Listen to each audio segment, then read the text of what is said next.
एक बार एक युवक जंगल के पेड़ों पर मुक्के मार रहा था। वह बड़े जोर जोर से मुक्के मार रहा था।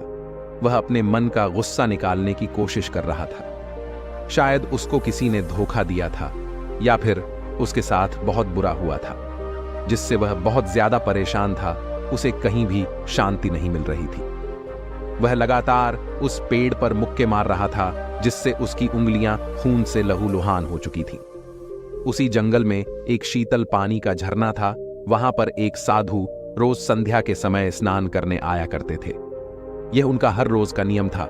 आज जब वह साधु उस रास्ते से स्नान करने के लिए उस जंगल में आए, तो उन्होंने देखा कि एक लड़का जोर जोर से चीख रहा था और रो रहा था और लगातार उस पेड़ पर मुक्के मारे जा रहा था। उस लड़के के आसपास कोई मौजूद नहीं था। इससे उस साधु को उस युवक की चिंता होने लगी। उन्होंने सोचा कि अगर मैं इसे ऐसे ही छोड़कर चला जाऊं तो कहीं यह आत्महत्या ना कर ले। साधु के मन में ऐसा विचार आने के बाद भी वह कुछ नहीं बोले। वह लगातार उस युवक की तरफ देखे जा रहे थे। कुछ देर तक तो उस युवक ने उस साधु को नजरअंदाज किया, लेकिन कुछ देर बाद उसे अजीब सा लगने लगा। उसने सोचा, ना तो यह मुझे रोक रहा है और ना ही कुछ कह रहा है। यह तो बस मुझे देखे जा रहा है। इसका क्या मतलब है? बड़ा अजीब आदमी है। ऐसे ही विचार उस युवक के मन में उठने लगे। कुछ देर बाद भी वह साधु कुछ नहीं बोले। तो युवक ने अचानक से उस साधु से पूछा, महात्मन, आप अपने रास्ते क्यों नहीं चले जाते? आप खड़े होकर मुझे देख क्यों रहे हैं? साधु ने बड़े शांत स्वर में कहा कि मैं तुम्हें रोक नहीं रहा हूं, तुमसे कुछ कह नहीं रहा हूं, तो मुझसे तुम्हें क्या दिक्कत है, क्या परेशानी है? मेरी तरह ही यह पेड़ पौधे और पक्षी, ये सब तुम्हें तो देख ही रहे हैं। जब इनसे तुम्हें कोई दिक्कत नहीं है तो मुझसे क्यों परेशानी है? यह सुनकर युवक जोर से चीख कर बोला, मुझे सबसे परेशानी है। मैं सबसे नफरत करता हूं। यहां पर सब धोखेबाज गद्दार लोग रहते हैं। कोई किसी का नहीं होता इस दुनिया में। इस तरह बोलते बोलते वह फूट फूट कर रोने लगा और रोए जा रहा था और साधु उसे देखे जा रहा था। वह साधु उसे चुप करने की कोशिश भी नहीं कर रहे थे। यह बात तो उस लड़के को और ज्यादा अजीब लगी।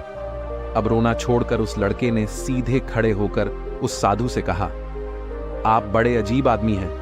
आपके सामने कोई इंसान रो रहा है और आप उसे चुप भी नहीं करा सकते। आपके मन में बिल्कुल भी संवेदना नहीं है। आप बड़े कठोर हृदय वाले साधु हैं। आपको अपने साधु होने पर खुश होना चाहिए।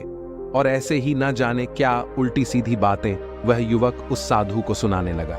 कुछ देर बाद जब युवक की सारी भड़ास निकाल गई, तब साधु ने बड़े ही शांत स्वर में कहा कि आज मैं तुम्हें सहारा दे सकता हूं, तुम्हारे आंसू भी पोंछ सकता हूं, लेकिन इससे तुम्हारी समस्या का समाधान नहीं होगा। कुछ देर के लिए तुम्हारा मन शांत हो जाएगा। उसके बाद फिर वही जिंदगी, वही लोग जो तुम्हें आज सहारा देने के लिए भी तुम्हारे पास नहीं है, फिर से तुम उसी जिंदगी में लौट जाओगे। कोई तुम्हें धोखा देगा, कोई तुम्हारा फायदा उठाएगा और तुम अपने आप को ऐसे ही तकलीफ पहुंचाते रहोगे। तो आंसू पोंछने की बजाय तुम्हें मुझसे कुछ ज्ञान लेना चाहिए, जिससे तुम्हें जीवन में कोई भी धोखा ना दे सके, तुम्हारी अच्छाई का कोई भी फायदा ना उठा सके। याद रखना, आंसू पोंछने वाले तो तुम्हें बहुत मिल जाएंगे, लेकिन ज्ञान और सही समझ देने वाला कभी ही कोई इंसान मिलता है। साधु ने उसे बताया कि मैं पास के ही झरने में स्नान करने के लिए जा रहा हूं। बड़ा ही शीतल पानी है वहां का। अगर तुम चाहो तो तुम भी मेरे साथ चल सकते हो। यहां पर अकेले परेशान होने से अच्छा है कि तुम झरने के शीतल पानी में स्नान करो, जिससे तुम्हारा दिमाग, मन और तुम्हारा शरीर, क्रोध सब शांत हो जाएगा। यह सुनकर वह लड़का उस साधु के पीछे पीछे चला दिया। जंगल के बीचों बीच रास्ता झरने की तरफ जाता था। जंगल में सन्नाटा छाया हुआ था। उनके पैरों तले सूखे पत्तों की चरमराने की आवाज पूरे जंगल में गूंज रही थी। आज पूर्णिमा की रात थी और आसमान में चांद अपनी उजली रोशनी उस जंगल में फेंक रहा था। उस रोशनी में दोनों उस झरने की तरफ बढ़ते चले जा रहे थे। रास्ते में चलते चलते उस युवक ने उस साधु से कहा कि महात्मन, आपकी जिंदगी मस्त है। आपको किसी चीज की कोई परेशानी नहीं है। आपको पता है कि दुनिया में कैसे कैसे लोग बसते हैं, कितने धोखेबाज, कितने मक्कार, और सबसे बड़ी बात, अपने लोग को ही धोखा देते हैं, जिनसे हम प्रेम करते हैं, जिनको हम अपना मानते हैं। जब उन्हीं से धोखा मिलता है तो कैसा महसूस होता है। कभी कभी तो ऐसे लगता है कि भोले और दयालु लोगों के लिए ये दुनिया नहीं बनी है। ये धोखेबाजों के लिए है, मक्कारों के लिए है। वहीं यहाँ पर फलते फूलते हैं, वहीं आनंद से जीते हैं, और हमारे जैसे लोग जो दूसरों की सहायता करते हैं, दूसरों को अपना मानते हैं, वह हमेशा जीवन भर दुख में रहते हैं। यही जीवन की सच्चाई है और यही संसार है जिसमें हमें रोज घुट घुट कर मरना पड़ता है। महात्मन, आपने सही किया, ऐसी जिंदगी को त्याग दिया, पीछे छोड़ दिया।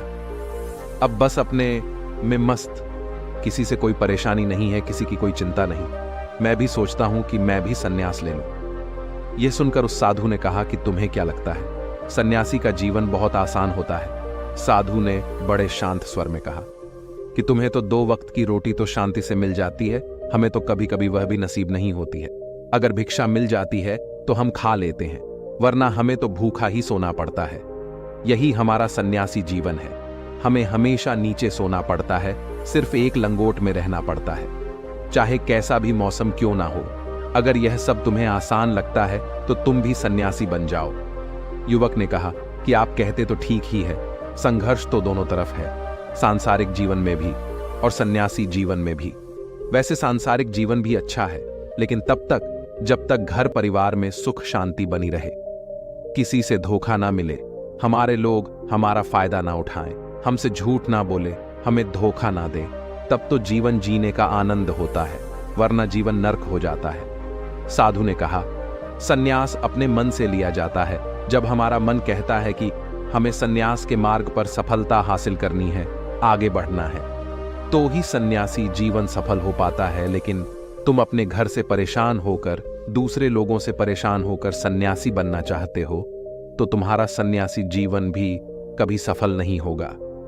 इससे अच्छा तो तुम सांसारिक जीवन में अगर कुछ तरीके, कुछ नियम अपना लो, तो दूसरे लोग तुम्हें धोखा नहीं दे पाएंगे। सबसे पहले तो तुम यह समझो कि धोखा उन्हें ही मिलता है जो भावनात्मक रूप से कमजोर होते हैं, जिनका दिल जल्दी पिघल जाता है, जो दूसरों को दुख में नहीं देख पाते।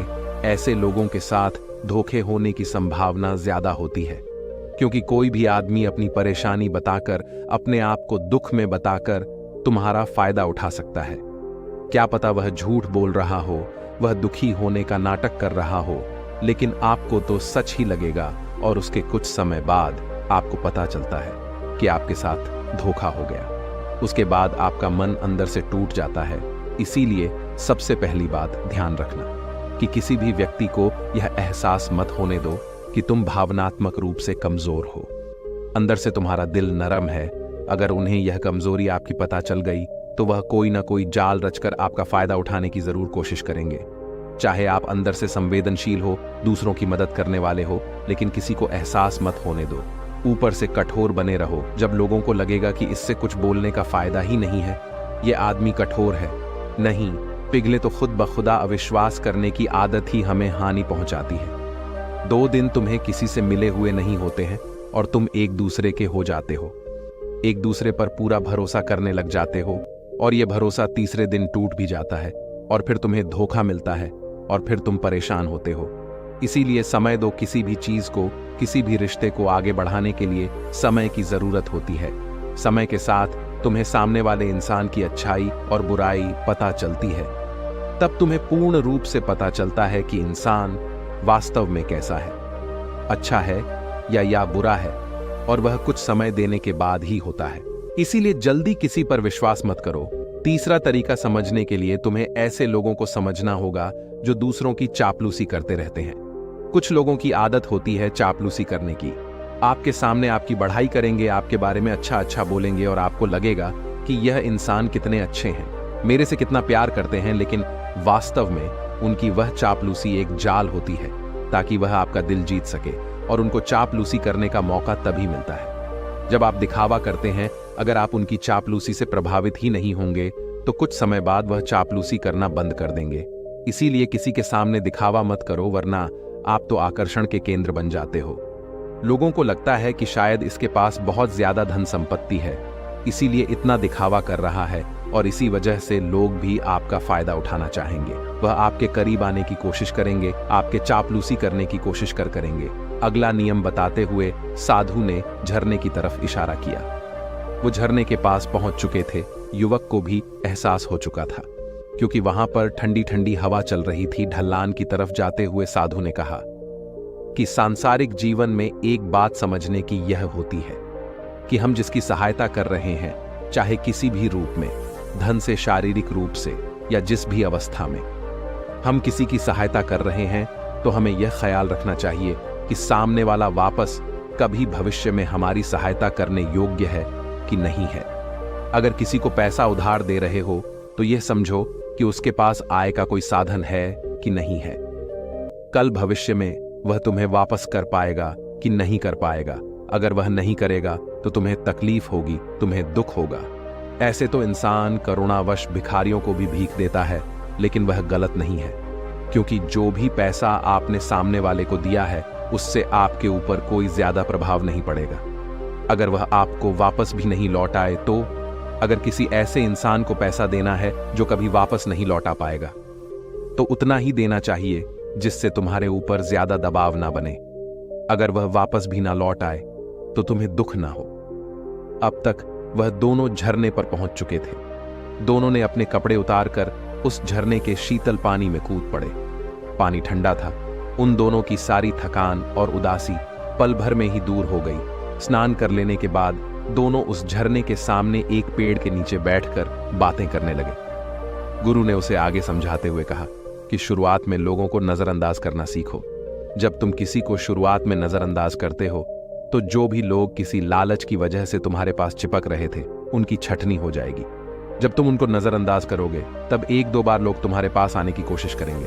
उसके बाद वह तुमसे दूरियां बना लेंगे, और जो आदमी तुम्हारी इंसानियत, तुम्हारी अच्छाई देखकर तुम्हारे पास आएगा, वह नजरअंदाज करने के बावजूद भी तुम्हारे करीब ही बना रहेगा। और यही तो एक सच्चे इंसान की पहचान होती है। जो हमारे अपने होते हैं उनसे हम लड़ भी लेते हैं, झगड़ भी लेते हैं, उसके बावजूद भी वह हमारी बातों का बुरा नहीं मानते हैं। चाहे थोड़े समय के लिए वह हमसे नाराज रहे, लेकिन कुछ समय बाद फिर से हम एक हो जाते हैं। और यही तो घर परिवार का मतलब होता है, यही तो अपनों का मतलब होता है। इसीलिए शुरुआत में अनजान लोगों को नजरअंदाज करना सीखो, इग्नोर करना सीखो, ताकि धोखेबाज मक्कार लोग तुम्हारे करीब ही ना आ पाए। अपने इन बातों को खत्म करते हुए साधु ने अपनी आखिरी और 5वीं बात बताते हुए कहा कि यह आखिरी सीख सबसे ज्यादा महत्वपूर्ण है। सब कुछ होने बाद भी तुम्हें धोखे मिल सकते हैं, लेकिन तुम अगर अपने आंख और कान और अपना दिमाग खोल कर रखते हो, अगर तुम होश में रहोगे, ध्यान करोगे, तो तुम्हें इंसान की आंखें देखते ही समझ में आ जाएगा कि उसे तुमसे क्या चाहिए। तुम उसकी इच्छा और उसका स्वभाव उसकी आंखों में ही पढ़ सकते हो। लोगों की आंखों में, उनकी वाणी में, उनके स्वभाव में उनका सब कुछ दिखाई देता है। बस हम ही अपनी आंखें किए रहते हैं। दूसरे लोगों से जानो, उसके रिश्तेदारों से जानो, उसके परिवार वालों से जानो कि वह इंसान कैसा है, दूसरों के साथ उसका व्यवहार कैसा है, उसकी जांच पड़ताल करो। जब किसी पर विश्वास करो तो ऐसे ही किसी पर विश्वास मत कर लेना। अगर तुम किसी के साथ लंबे समय तक भरोसा करना चाहते हो, किसी के साथ कोई संबंध बनाना चाहते हो और कोई दोस्ती करना चाहते हो या किसी की मदद करना चाहते हो, तो इन सभी परिस्थिति के बारे में तुम्हें जरूर पता होना चाहिए कि दूसरे लोग उस इंसान के बारे में क्या सोच रखते हैं। इसके बाद तुम जीवन में कभी भी धोखा नहीं खाओगे और तुम्हें कभी भी धोखे की वजह से पछताना नहीं पड़ेगा। इस तरह बातें करते करते वह साधु और युवक दोनों जंगल से बाहर आ गए और अपने अपने घर को चले गए। तो दोस्तों, कैसी लगी आज की है बौद्ध कहानी? अगर अच्छी लगी हो तो वीडियो को लाइक जरूर करना, और अभी तक आप हमारे चैनल को सब्सक्राइब नहीं किए हैं तो सब्सक्राइब करके बेल आइकन नोटिफिकेशन ऑन जरूर कीजिए। वीडियो को पूरा देखने के लिए धन्यवाद। नमो बुद्धाय।